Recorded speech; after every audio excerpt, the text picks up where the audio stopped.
A roll call, John Wiener, Here. Rich Huber, Here. Gary Mertrig, Here. Kathy Schutte here, and Marty is excused. Next thing is we need to, we're gonna amend the agenda. And if you look on your agenda, number 10C is the Schwamigan Boat Club discussion. We would like to move it up to 4A, under 4. So we would need a motion for that. Well, I'll make a motion that we do that. All right, and a second. Second by John. All those in favor? Motion passes. And the next thing, we need approval of the minutes.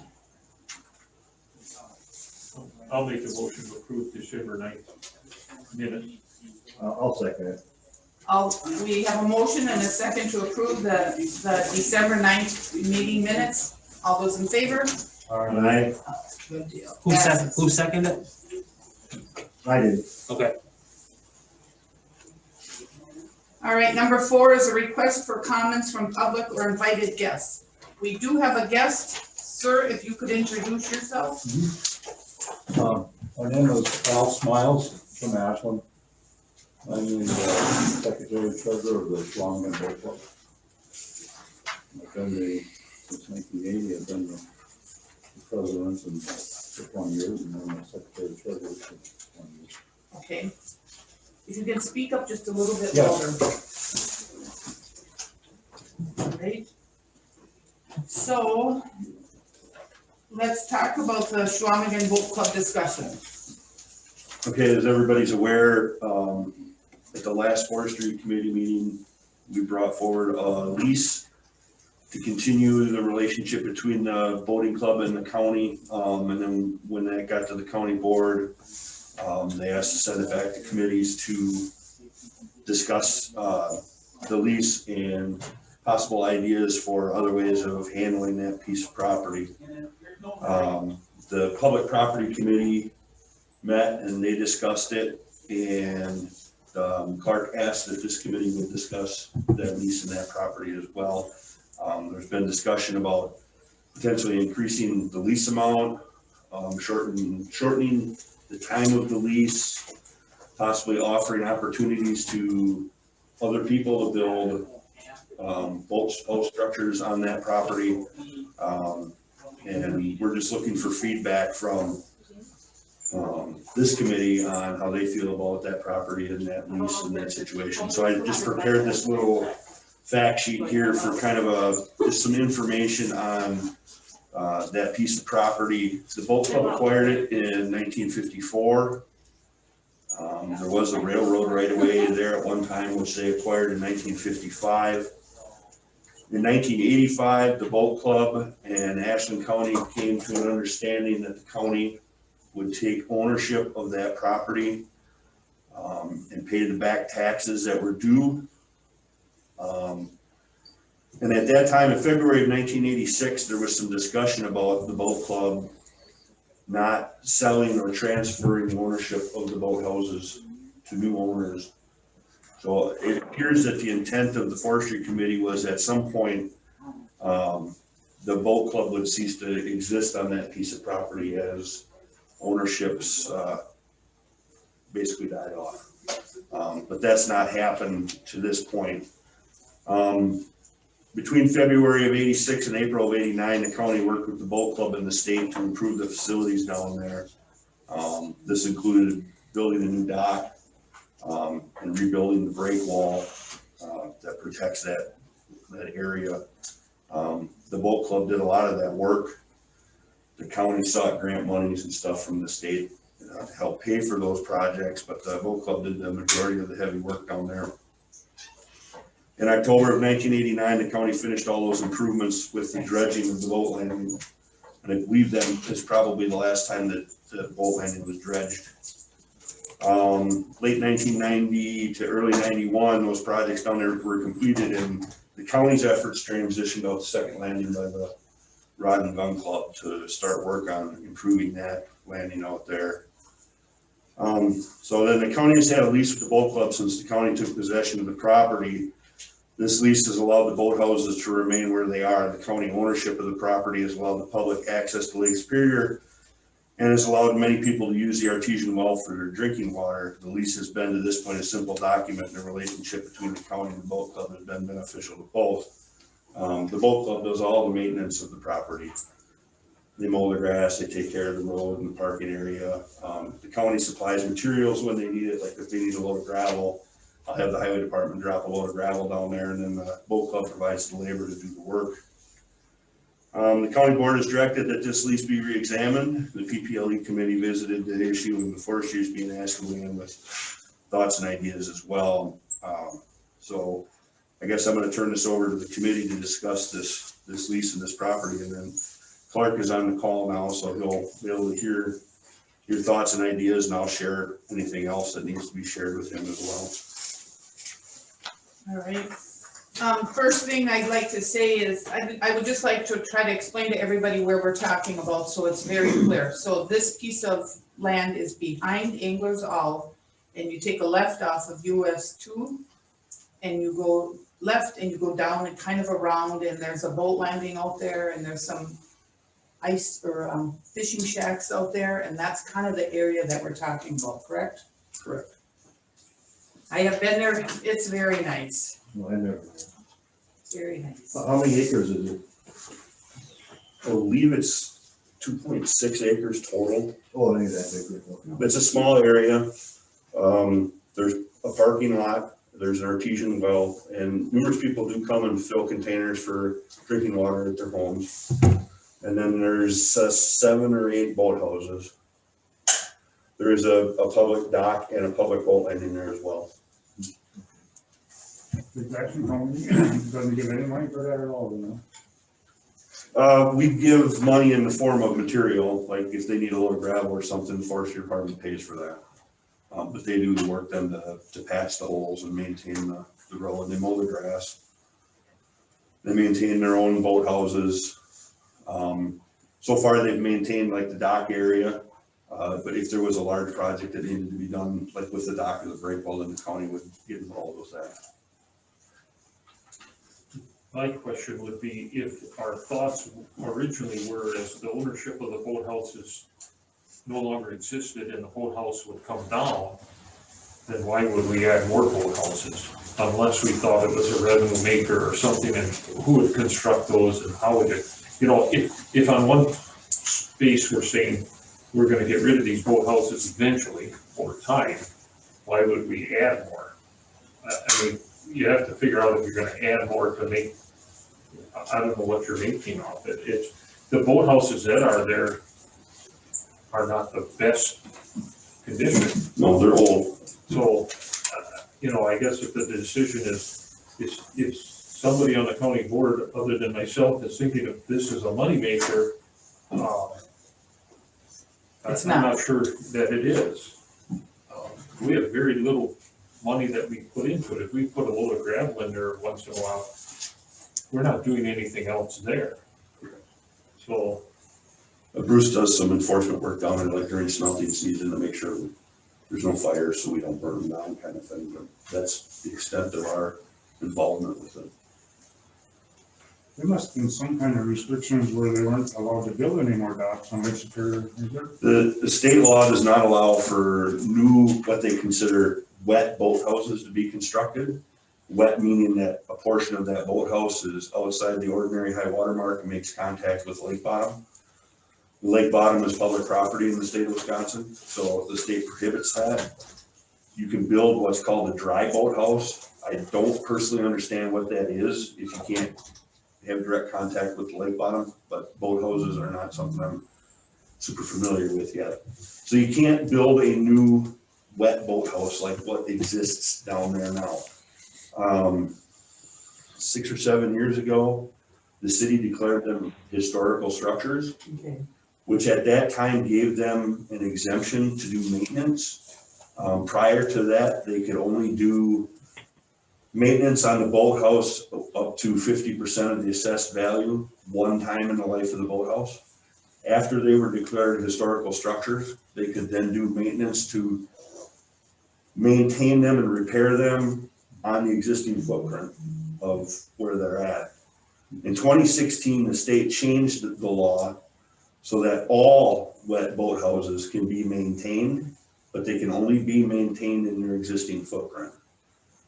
So you can't add a second story, you can't cover the floor with flooring and turn it into a lakefront cabin. It has to function in the role of a boathouse, where you're gonna store your boat or your boating supplies, your life jackets and your oars and that kind of thing. So in other words, it's a private boats use these boathouses and. The boathouses are owned by private individuals who are members of the boat club. Do these individual people pay lease or anything on that when they store their boats? I don't know the relationship between the boathouse owners and the boat club, but Al would be able to answer that question. We lease the land from the county. And then we essentially sublease in order to raise a little bit of money to pay our required insurance costs that are in our lease with the county. We lease those plots, it's all plotted out. We lease it per foot to the boathouse owners over the same period. We've kept it the same period as our lease period with the county. Alan, I have a question for you. Yes. What would you like to see done, since you're involved in it? Well, of course, since we have I have a particularly long history with this. My dad built that boathouse in '63. So I've seen many weather events over the years that are challenging, especially in the last 5 years or so. We've had at least 3 500-year storms. So to have a boathouse down there is not just like having a little palace out in the woods or something. It's, it's work to keep them up, and it costs money to buy materials. Most of the work is done by the people that own them in order to afford it. So if all of a sudden the county board, not you guys particularly, but the county board decides that, oh gee, that's lakefront property, that's a little gold mine. It's really not so. Since I've been, an officer of the club all these years, I'm probably the first contact person if somebody wants to buy a boathouse or something like that. I have never had anyone say that they'd like to build a boathouse.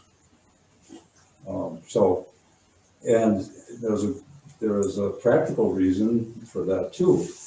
We don't have a full break wall that goes all the way across, or most of the way across that basement. So we are vulnerable to some of the weather, depends on which way it blows. And so there were another boathouse or two in a couple sections that were vulnerable because of their angle with the open lake.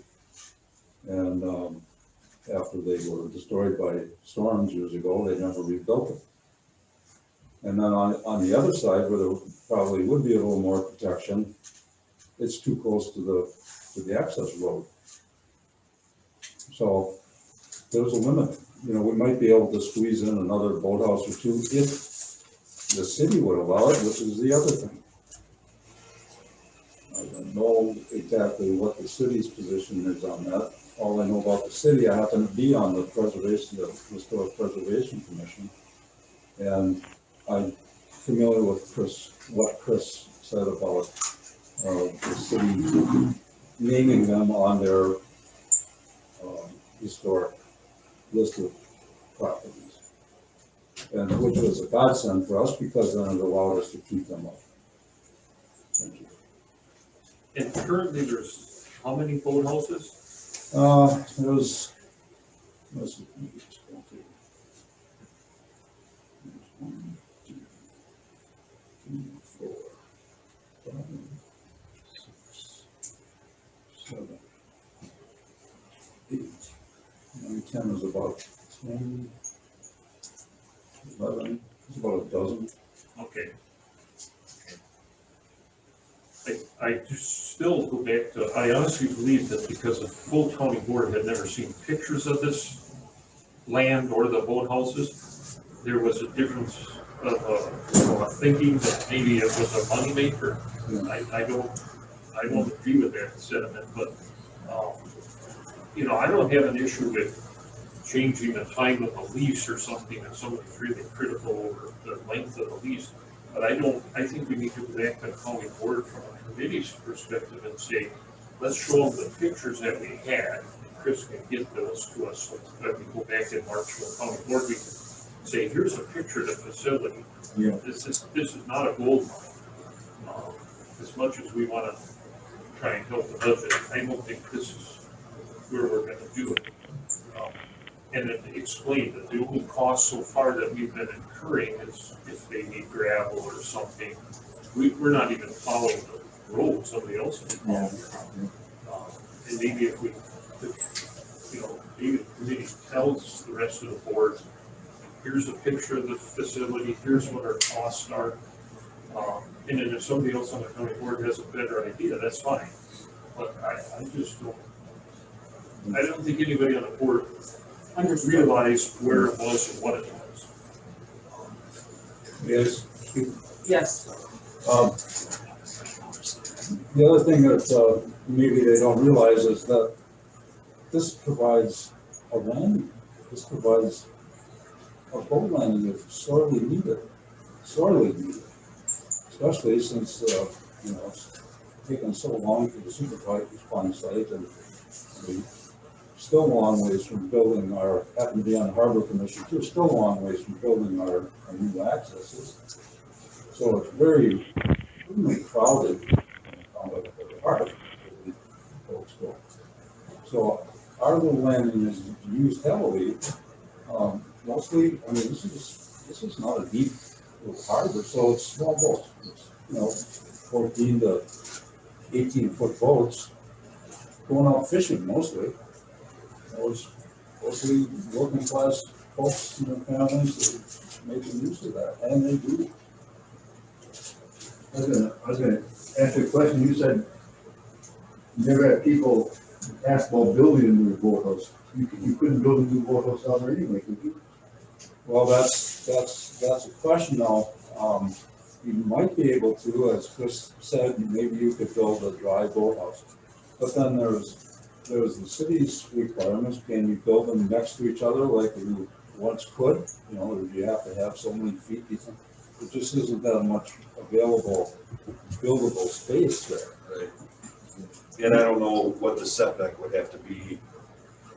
Yeah. From a city zoning standpoint and Yeah. from the state requirement to be qualified as a dry boathouse, I don't know what that means yet. Well, even if you could build them right on the edge of the lake, you still have to have some access to the lake. Can you put a ramp in the dock? Those are all questions. I don't know. I don't know either. What if, Chris, this is Josh from zoning. I can answer some of these questions you guys have. Thank you. Go ahead, Josh. Okay, so a couple things. So listening to the public property meeting the other day, their concern is the fact that, in essence, it's $7 per boathouse per year. They feel that that's pretty cheap, that the county's not capturing the actual value of what having a boathouse on the lake is. So that's one of the concerns with a $100 a year lease. And rightfully so. I mean, who wouldn't want a boathouse on Lake Superior for $7 a year? I mean, it's a pretty cheap spot to go down to. Wet boathouses can be replaced in the same footprint. There is an exemption to the DNR that would allow that. I've been working with Megan. She was out part of last week and out Monday. I went over their ordinance pretty extensively. And it appears we can do, or somebody can build dry boat houses down there because they would be considered an accessory structure, which is allowed in that zoning district.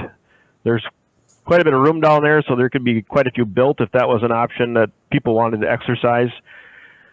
If you were going to start building boat houses, though, you almost need to get away from the boat club lease and have a leasing company come in.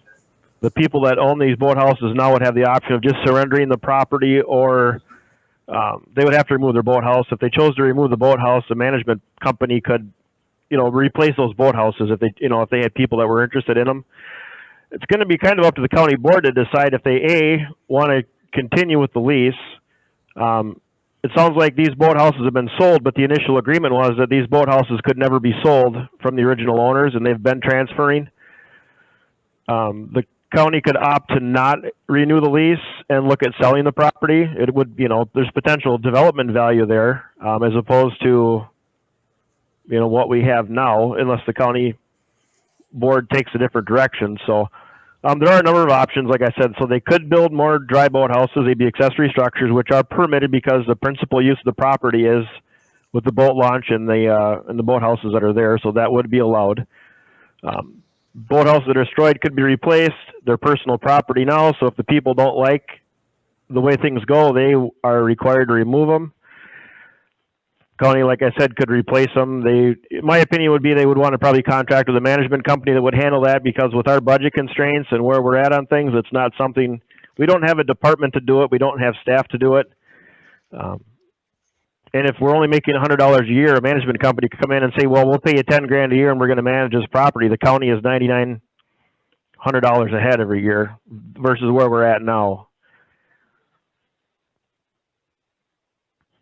And this is Clark. I guess part of the issue is, like I say, the county board, or some people on the county board, feel that there's more value to be gained from this.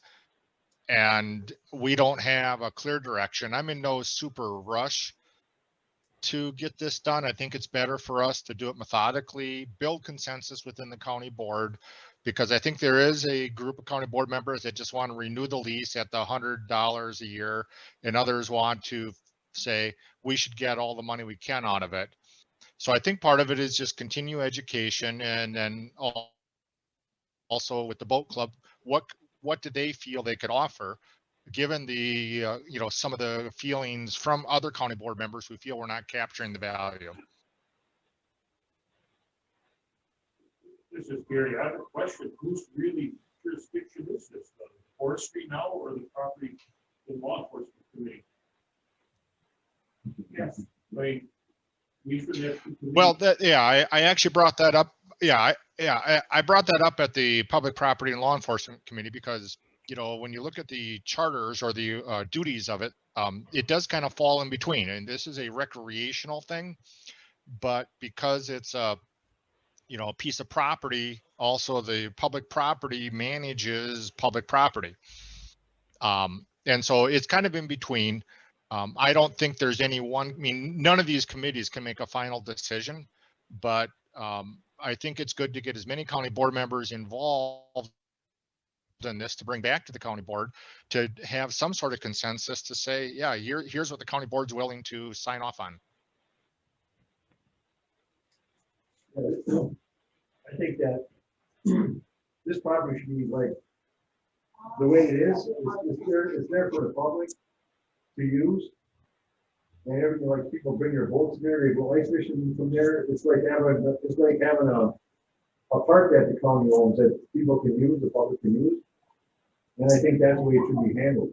If they want to raise the lease a little bit, I guess that would, I wouldn't mind that, but it should stay mostly the way it is, so the public can use it. It's a county land that the public can use. Thank you, Rich. Anybody else?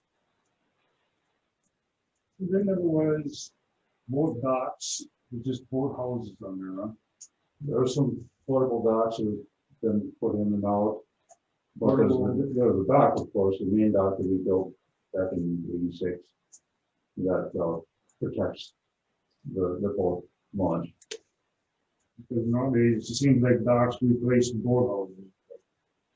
Anyway, thank you. Bruce, do you have anything you'd like to add to the discussion? Nope. Okay. Never been really, nothing pertaining to the docks themselves or the boathouses themselves. We had the issues, it's usually just during smelting with fires. Okay. One thing I would like, maybe Alan can help us understand too. The dock out there provides a safety net. So if you're out on the lake and a storm kicks up fast, you've got an access to get back to land pretty quick because that weather can change pretty fast up there. So the dock also provides safety for public out there on the lake. Yes. Of course. It's a safety issue also. It's a safe harbor for small boats. Still come back to the issue is that the forestry situation to discuss whether or not we're gonna change the lease amount as far as dollars collected or the length of the term, or is it a forestry decision? I'm not sure. I'm not sure. Maybe Clark, you could have somebody help us out here, because we should have two committees. Not that we can't work in unison, but we should have forestry make one decision and property committee make a different one. Somebody should take the lead on it. And I'm not sure if it's us or them.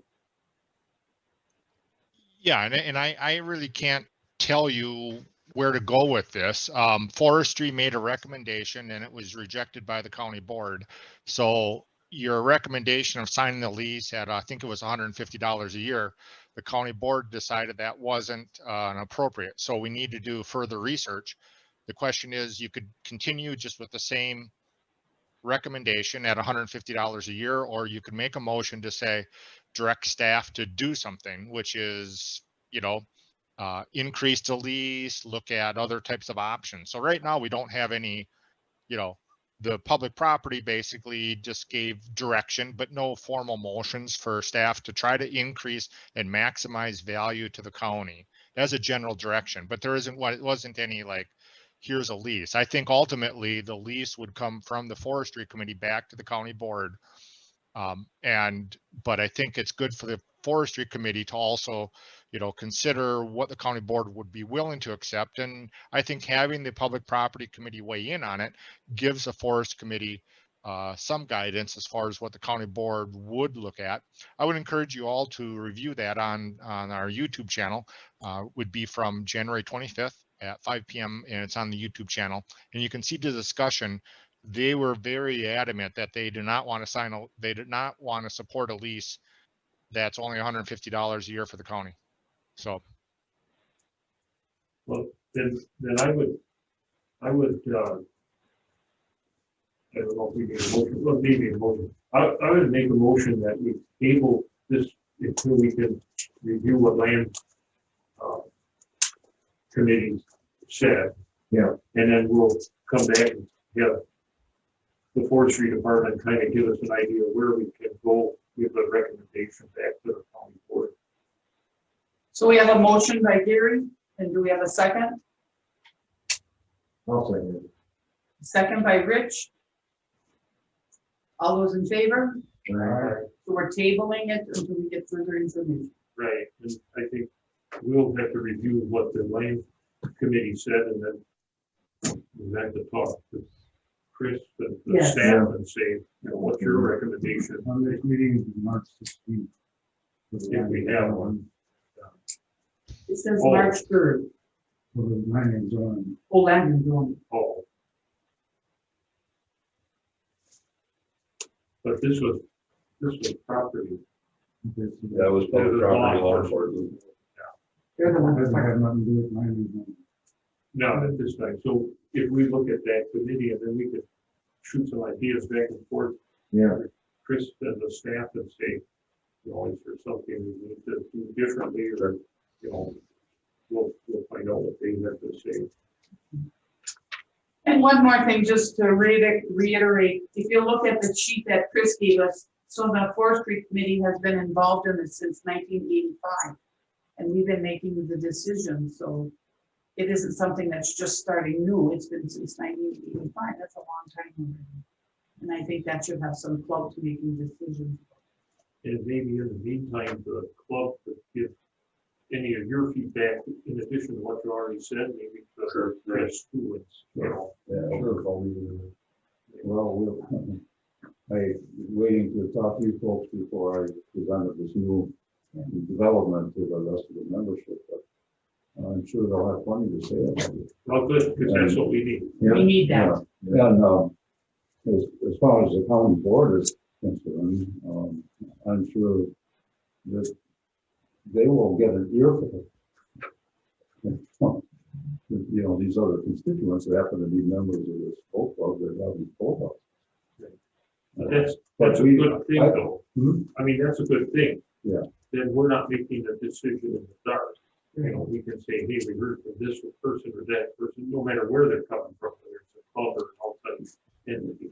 And It's not that we want to skate by and get off for $7 a year or something like that. I mean, we understand that, you know, there needs to be an increase, but the county should understand that, they're gonna be shifting from a historic site that's a public access that's well used and well loved, and well appreciated for the historic nature of those, boathouses, to some sort of enterprise where they're gonna build new boathouses and kick out the old people that have had a long history there. It's, I don't know, for $10,000 a year, is that really worth it to do that? I don't see it. Alan, and maybe Clark Schroeder can correct me if I'm wrong, but I think the next county board meeting is March 9th. Yes, yeah, March 9th will be the county board meeting. You know, if we can, obviously, we're not going to have recommendations from committees. So I don't know if we would have it. We could have a general discussion at county board also if we want. Because I think ultimately that's the whole county board's going to have to weigh in on this. You heard the discussion earlier. So I mean, I'd be fine putting it out there in the county board, because then that would give staff better direction to find out where are we going to go besides just general nebulous, we need more money, and figure it out. So if you want it on the county board meeting, I'd be happy to bring it back to them and without a formal recommendation from the forestry committee besides just generate more money. I would really like to see that, Clark, Ellen, that we get together and have a discussion at the next county board meeting on March 9th. And Alan can bring in his group and we can get together and decide what we want to do. Yeah, I'm fine with that. Thank you. Any more discussion? All right, we'll move on. Oh, John? Oh, okay, we'll move on to the next. Okay. And John would like to talk about a public comment. Let's talk to Chris about, at our last, meeting in town there, they were talking about the spraying, on the county forest up there. That we just pay for the spraying and you guys do all the work for it.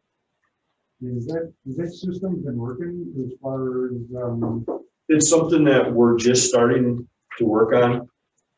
We've had an issue the last couple of years in the town of agenda with finding invasive species in the right of ways of the town roads in the county forest. We obviously don't want that to continue. We also have an issue with the town roads as the right of ways continue to grow shut. The roads get narrower and narrower.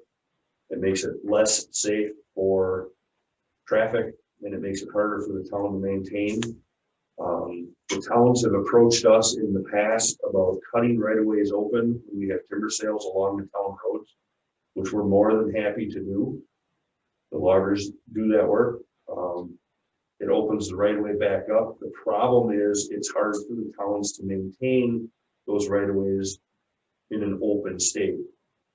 So we're gonna spend a little time and effort on our part to spray those right of ways that we have reopened for maintaining that right of way, maintaining the roadway, and also controlling invasive species.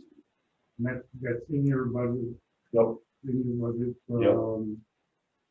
I think that would be a good idea if anything like that helps.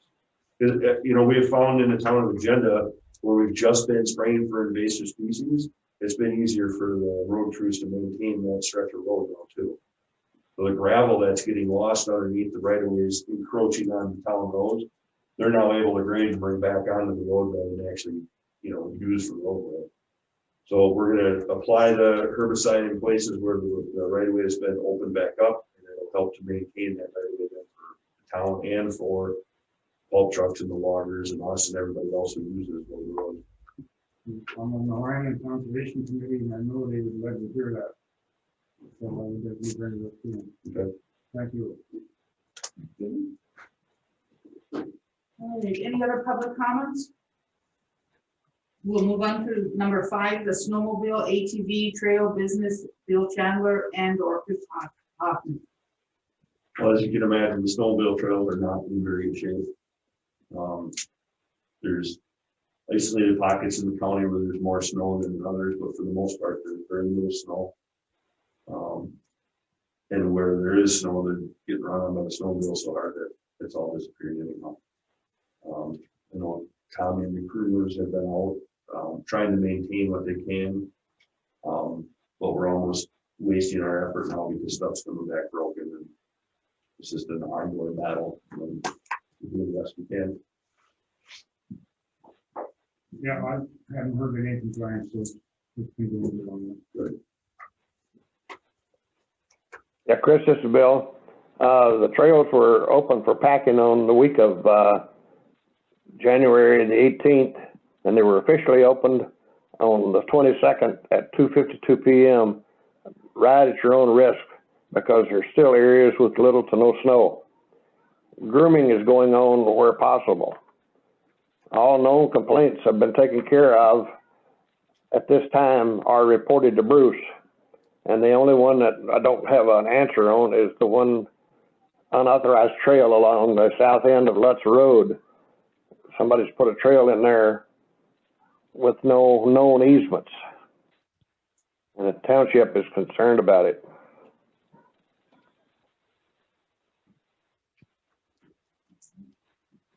Bill, can you hear me okay? Yeah. So it's Kathy shooting. I have just a quick up-to-date for your FYI. When you're coming down Mineral Lake Road for the snowmobile trail where it crosses Mineral Lake and it goes into it goes toward the east. I think we could use some kind of an arrow to help people guide them across the road into the woods, because they're coming down Mineral Lake Road and they're coming on Vista Road, and they're going on private property, which is not part of the trail. So I think maybe some kind of clearer sign on Mineral Lake Road, maybe Bruce can help me with the where we're talking about. Well, I think there's 3 or 4 crossings on Mineral Lake Road that they just put in the Forestry Department, for the National Forest Service put in. And I agree with you is that when you're on the road itself, and this isn't just for that place, there's other places that are on forest roads that there isn't a sign that points to, hey, the trail's here. Right. Or at least a warning sign saying you're approaching the trail. But then again, I don't know if that's the club, the associations, because I believe the Forest Service put those signs up. Correct me if I'm wrong, Bill, the Forest Service put like the 25-mile-an-hour speed zone and the markings that are up already for that section, correct? Township.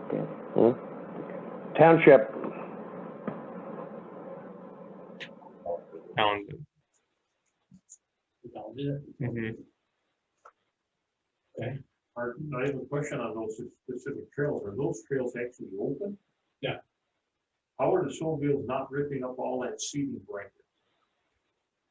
There's no snow up there, is there? Yeah. Or there's enough Yeah, snow? there's actually, that's where some of the good Better snow is. snow? Okay.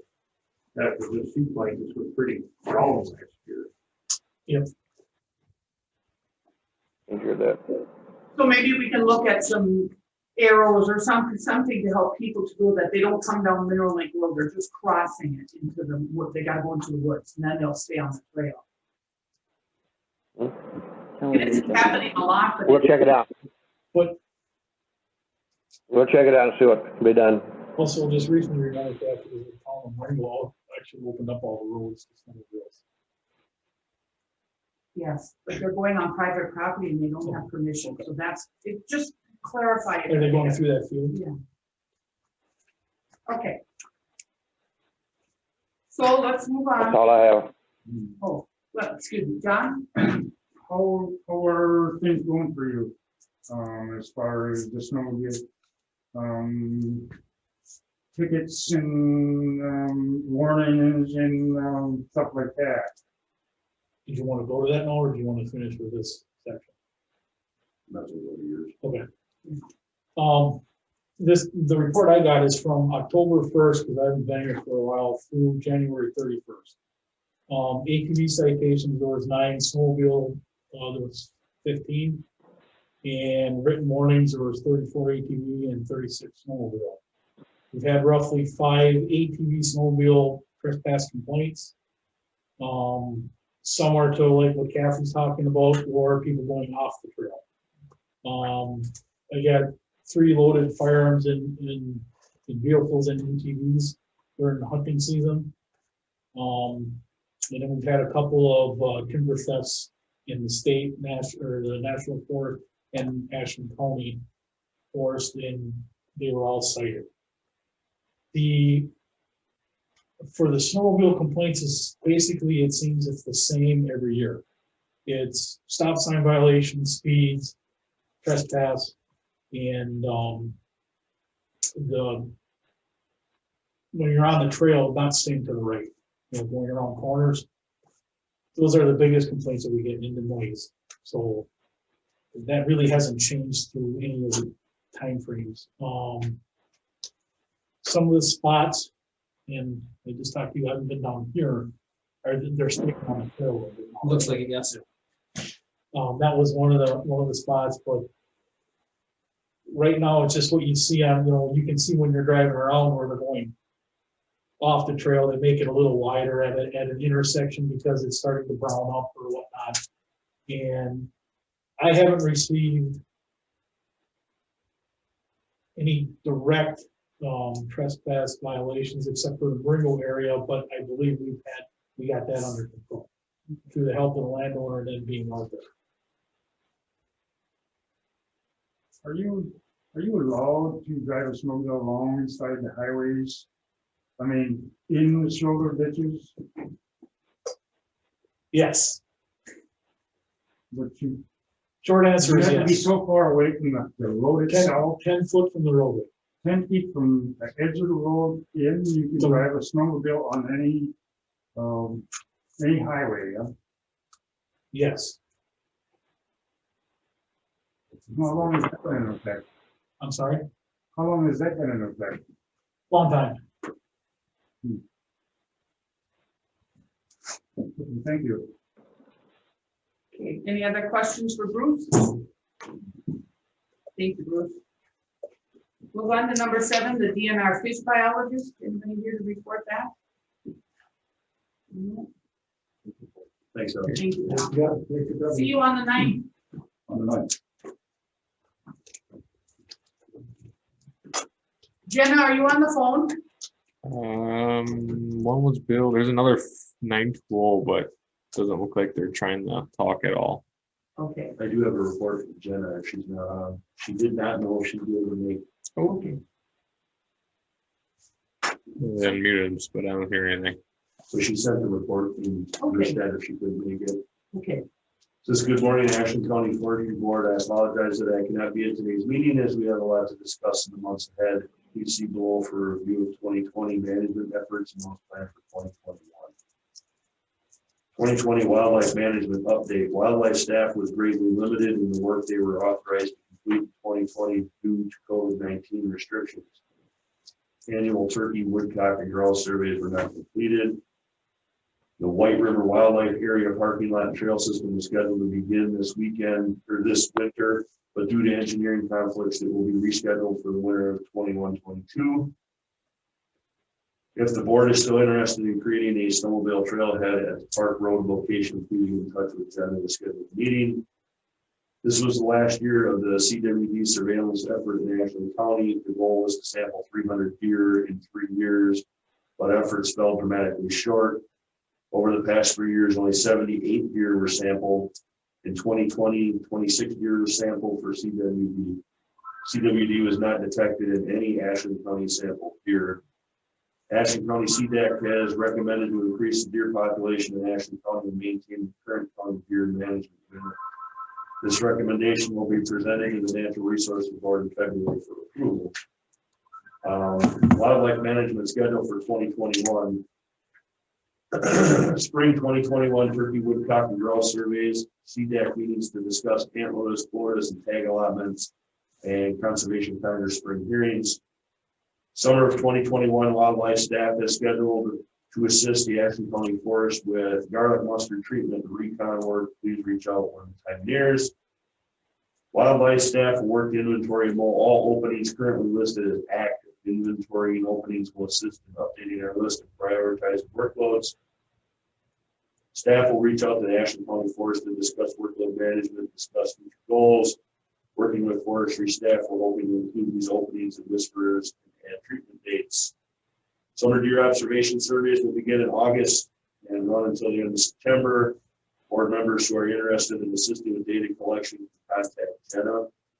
And then fall of 2021, the wolf was federally delisted on January 4th, and the DNR is scheduled a harvest season for November 6th. The Wisconsin Trappers Association has been preparing a wolf trapper education course that will be in full swing this year for those who are interested. That's really good. Chris, if you can let Jenna know that that was a wonderful report, and we appreciate getting it even if she can't be here. All right, next, number 9, we'll go to the DNR Forestry report, Avery Jenkins. I think that's, he's on here. Hi, everyone. Can you hear me? Yes. All right, great. Well, I don't have much of an update for you guys. As you may have heard, I am the new liaison to Ashland County, working out of Mellon. So I'm filling the position that Sarah Stack had before me. I just wanted to take a minute to tell you guys a little bit about myself and why I'm here. I'm coming to Ashland County from Lakewood, which is in Oconto County. I held a DNR position there for about 2 years, and in that position I was a national forest liaison working with the Good Neighbor Authority program. So essentially preparing and administering timber sales on the Lakewood district of the National Forest. Before that, I was working with the Board of Commissioners of Public Lands and also Oconto County. And I've had a number of other jobs and worked with several county forests in the past too. So no stranger to the county forest program. Happy to be here in Ashland County. My girlfriend and I, we felt like this area might offer us a little bit more of what we're looking for in terms of recreation and community, with the proximity to Lake Superior, lake effect snow, and so on. So I started in late November, right around the 1st of December. And I've kind of just been getting acquainted with my territory and with the county forest, getting situated at the office and things like that. It's been a little slow to start. You know, with COVID and everything, DNR's operations are a little bit different. And just with the way, timber markets are right now, we're a little light on establishment on the county forest and so on, but there's still plenty of work to do. I've been working with Matt and Jerome and just getting to know those guys a little bit better and kind of understanding the way things are done here in Ashland County. So I'm hoping to kind of complement the good work and the good program that you've already got and serve the county in ways that, in really any way that they want to be served. So happy to be here, and thanks for having me on the call. Any questions for Avery? Avery, I just want to welcome you to Ashland County, and I appreciate having you on the Zoom meeting, even if you can't be here in person with the pandemic. I do believe that by summertime, this is going to have a different look to it, and we look forward to having you at the meetings. That would be great. I look forward to that too. Thank you. Let's move on to the, you have to leave? Not yet, pretty soon. Okay. So let's go to number 10, the Forestry Administrative Report. For the first item, I gave everybody a copy of our work plan. Skip ahead to page 2. Page 2 and 3 are basically, they're essentially the same year to year. It's a rough outline of what the forestry department does. If we have any special projects or things that we're going to be working on in the upcoming year, it'll be listed in here. But a lot of it if you look year to year, you'll find it's basically the same thing. The front page is where the bulk of our work gets generated. This changes every year. We use a computer system in conjunction with the state to generate a harvest schedule. And so the number of acres that we manage on an annual basis is consistently the same, but the number changes from year to year. Last year, I think it was like 1,100 some, and this year it's 1,432. And then there's a breakout of where those acres fall as far as timber type. The bulk of our work is always in northern hardwoods, which takes a lot of time. It's a labor intensive timber type to manage. So the bulk of what changes year to year is represented on the first page of this work plan. Matt, Jerome, and Avery have been working, doing what we call the recons, the upfront data collection on these 1,400 acres to make a determination as to whether or not there's management activities that need to occur. If there's not, the property gets rescheduled. If there is, then we put it on our work schedule, things to do. I need this committee to accept this plan as part of the Forest Administrative. So I want to answer any questions anybody has. Work plan. When you pay the townships, when is that done in the spring? It's done in the spring. We submit usually in end of January, first part of February. We submit for the checks to the clerk's office up in Ashland. We usually get them in end of February. We deliver them sometime in March or April to the town. So that's all adjusted by what you have. No, that dollar amount is based on the timber revenue that we generated last year. If you look at 683,686, whatever that number was, and figure like basically about 37%. It's in the big book that we get. You can basically tell what they're going to get. They're going to get 10% of the stuff into $68,000. $8,000. 37% of that roughly. Not the whole thing, but I don't really know how that was generated. Yeah, it's generated based on last year's. Thank you very much. So when we get to year end, then we go through the process of calculating the amount, getting the checks cut. And Chris, if you could just give us the total amount of the stumpage for the forestry lead last year. It was 686,500 roughly. I don't have the exact dollar amount. Okay. Just ballpark. Any other questions for Chris? Then we're looking for a motion to accept Chris's annual work plan for the Ashland County Forestry. Motion by John. Second. Seconded by Rich. All those in favor? Aye. Aye. Motion passes. And the second item on the agenda is just an informational thing for discussion. We've all been hearing about next year's budget. Create a list of issues and concerns going into next year. If the budget situation has to change, and we see a cut the budget or cut the staffing, something like that. This is not an all-inclusive list. This is just stuff that really came to mind when I sat down and put pen to paper. And I won't bore you to death by reading all of it, but if we can just go through the 8 bullet points here, and it's just, like I said, it's an informational thing. I'm open to any questions or comments or concerns anybody has. So obviously, number one, the first thing that pops to mind is our timber revenue will effectively be reduced if we don't have enough people to go out and do the work to establish the timber sales. One of the things we did a number of years ago was add a third position to the department for timber sale establishment. The only control I have to maximize timber revenue return to the county is to make sure that all the wood that's available on a regular yearly basis is brought to market and sold. I can't control the weather and I can't control the economy and what timber markets are doing. Like this year, timber markets are terrible. That's out of our control, but we've got everything that was available to the county to be sold has been brought to market and is sold. So any opportunities that we have now to capture the timber revenue, we're positioned to take advantage of that.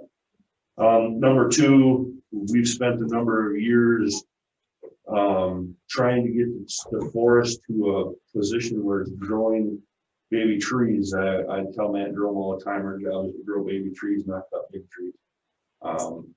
That happens through the forest management that we do and the sales that we sell.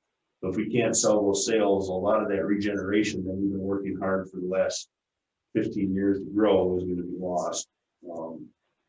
Recreational opportunities would suffer, whether it's a staff reduction or a budget cuts. Bird hunting is a big deal in Ashland County. We've got 600 walking trails. We work very hard to maintain. In the last 4 or 5 years, I've seen license plates from over 23 states in the Ashland County Forest in October. Obviously, there's not a direct revenue impact. It goes up in sales tax and room tax. We talked about boat landings on Lake Superior this morning. That obviously those boat landings would see a decrease in maintenance if we have to deal with a budget issue. ATV, UTV in the county, we offer lots of opportunities in the county forest for ATV use. But we may have to curtail some of that if we're not able to go out and monitor the use like we do now. And snowmobile trails would have issues. The county doesn't do a lot of specific direct work on the snowmobile trails, but we do assist in the management of those trails, and with fewer people, obviously, we can't get as much done. Resource protection, invasive species are a big deal. We've been dealing with them now for the last, 14 or 15 years. Obviously, if we lose staffing or budget money, it's going to cut into our resource protection, the ability for the county forest to be healthy.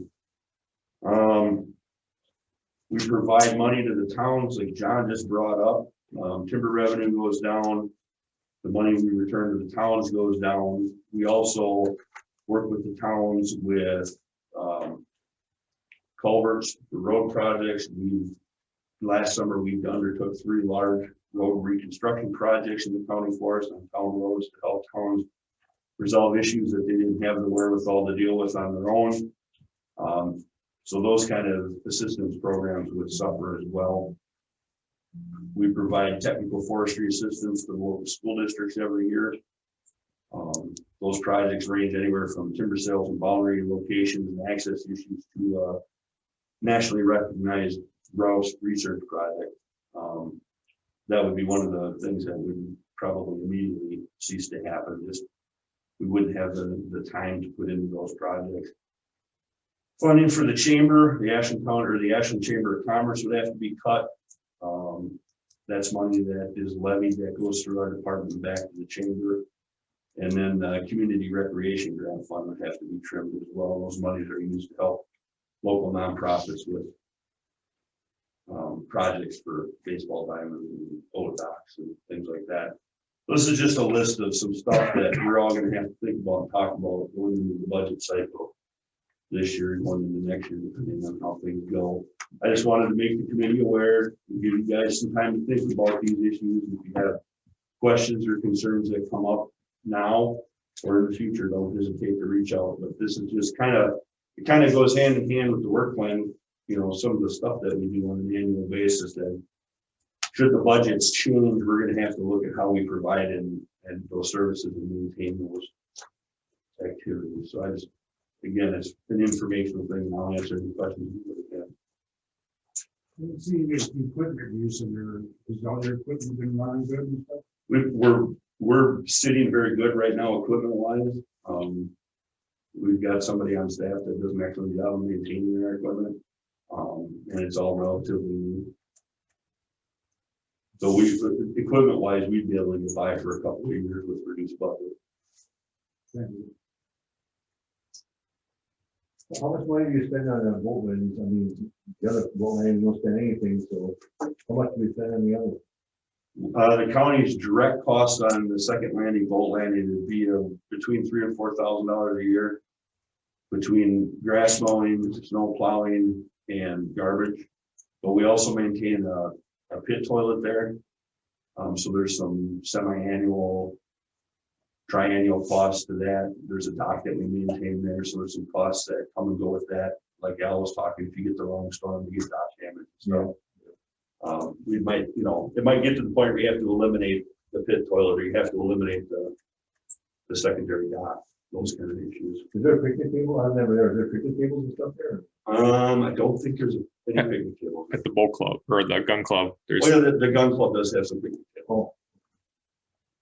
We've got a pit toilet and boat washes, and then a big concrete break wall. It's a safe harbor on the lake. I don't look at these things.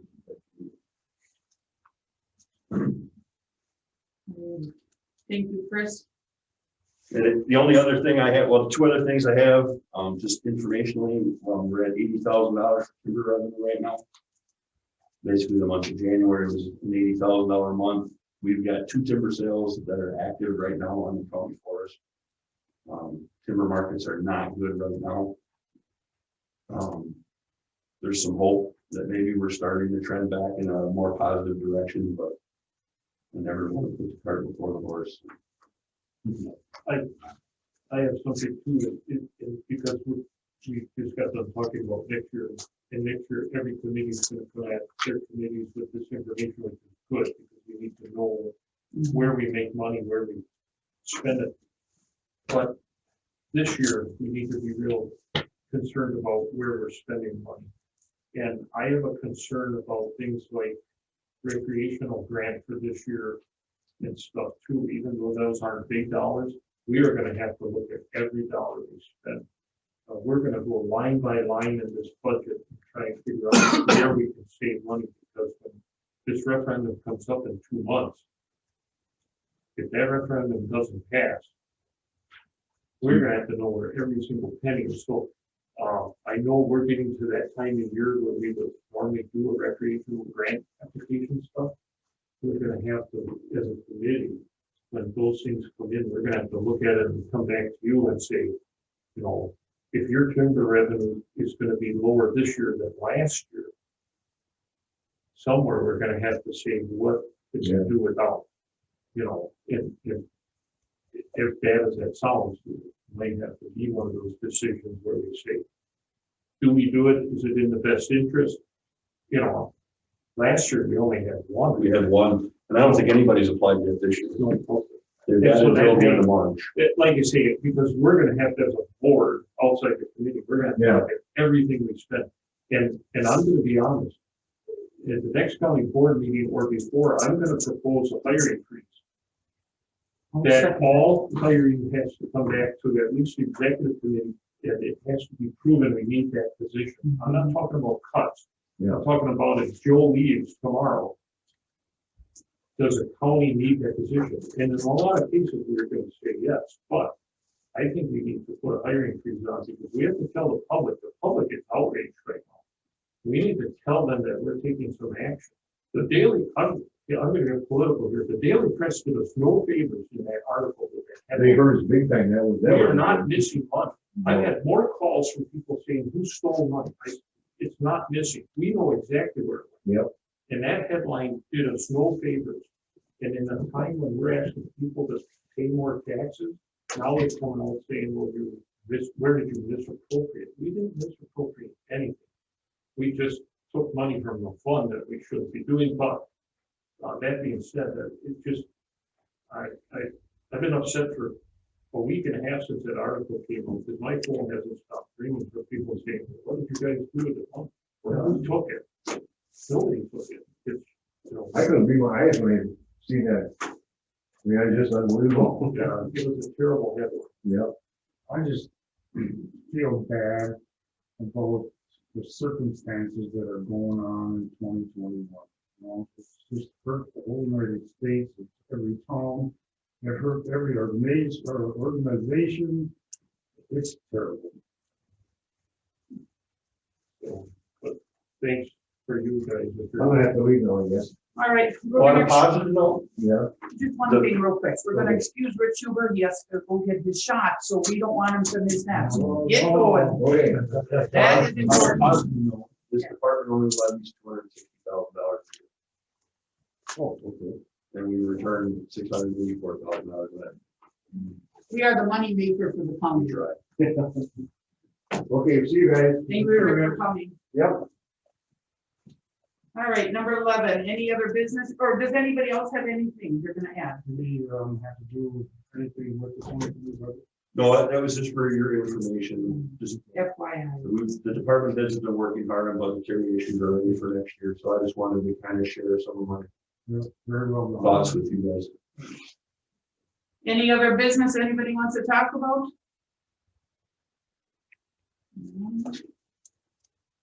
Next thing we need is approval and sign about expense vouchers.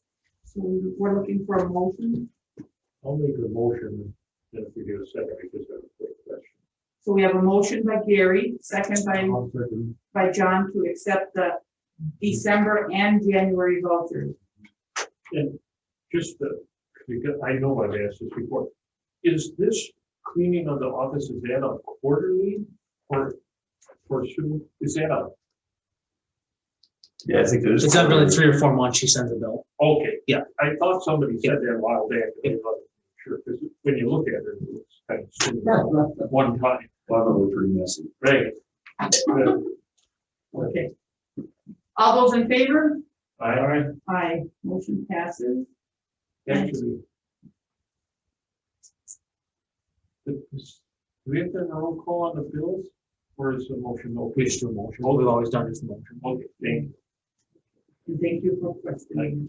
Couldn't- We'll set the date for the next meeting, and Tom has down here March 3rd.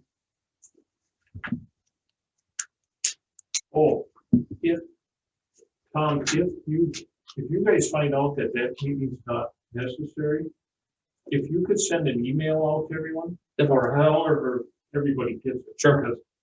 Because not this, I don't remember, some committee canceled a meeting and somebody showed up and answered. Okay. But if you know, or. Yep. I get that word. And if it's on, it's be 9 o'clock again. Let's do March, meeting for the 9 o'clock, and then in April, we'll start with the 8 o'clock. Is that okay? I mentioned letter. March is a snowy month. Indeed. It can be terrible. All right, so the next meeting will be March 3rd at 9 o'clock here in Butternut.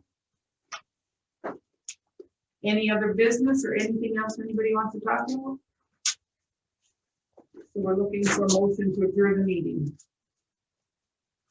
I'll make that motion.